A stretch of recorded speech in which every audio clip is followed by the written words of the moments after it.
I hope you've all enjoyed this lovely weather today and you've managed to get outside for a bit of fresh air, even if it's only been in your gardens.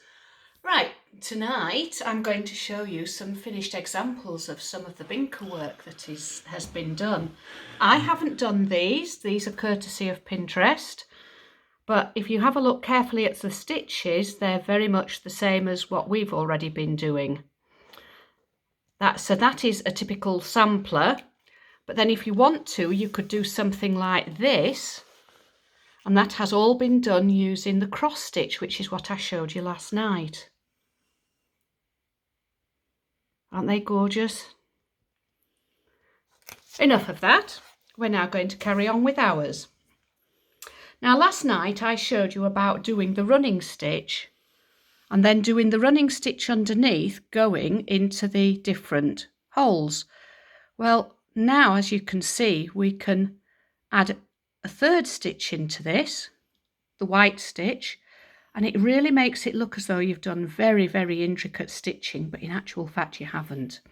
So you need to do your 2 rows like that, and then all you do is you put your needle through the top thread there like that. So we're not going through the Binca at all, we're just going through these stitches there, and then you're going to go down through the green one like that, back up through that orange one.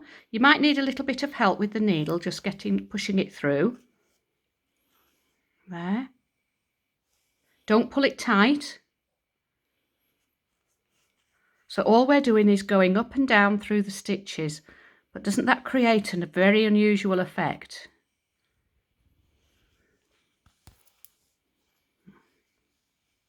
There we go. And when you get to the end, you just fasten it off in exactly the same way. I don't think I need to do any more of this now. I think that's pretty self-explanatory there. So you would carry on until you came to the end of it. Right, I'm just going to tuck that yarn out of the way now, and I'll finish that off later. What I want to show you is this stitch here, which I've no idea what it's called. I don't think it's anything in particular, but I think it almost looks like battlements on top of a castle. And again, it's a nice easy stitch to do. Right, so thread your needle up. For those of you that might have only just come in as this being the first lesson, I'll show you how to thread your needle again. So put the cotton over the needle, pinch it with your fingers, and then put it through the eye of the needle like that. Remember, no knots. So we start 2 in from the end, and we're just going to hold the back of the work about 1 centimetre, just hold it with your finger, and we're going to go through that hole there to make a straight stitch. Then you're going to go into the next stitch along there. Now whilst we do this, we've got to remember to catch that spare thread at the back there, so that's nice and secure.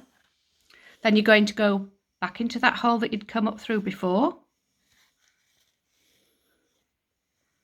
There we go. Back into that same hole that you've just been into, and then down. Then we're going to go across there,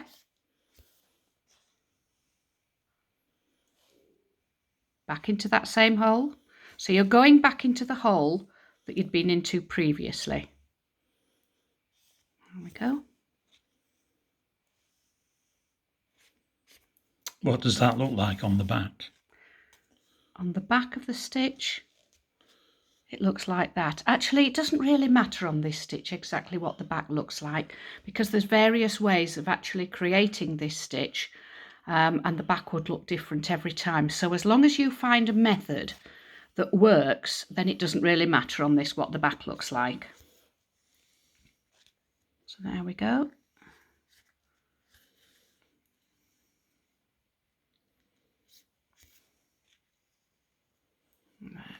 Okay, so the idea is that with all these stitches that you've been showing, to create a sampler like the one you Yes. showed at the beginning of this video. Yes.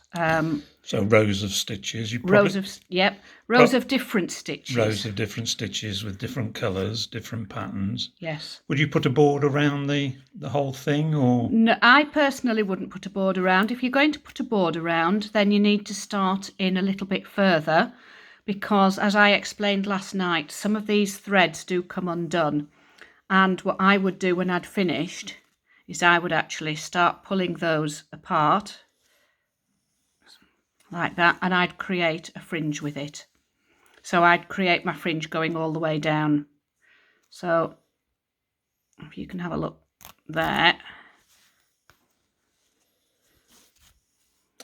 Time's nearly up, Sue, for this video. Oh, you're joking. Right, okay. Well, this is all that we need to do with this one.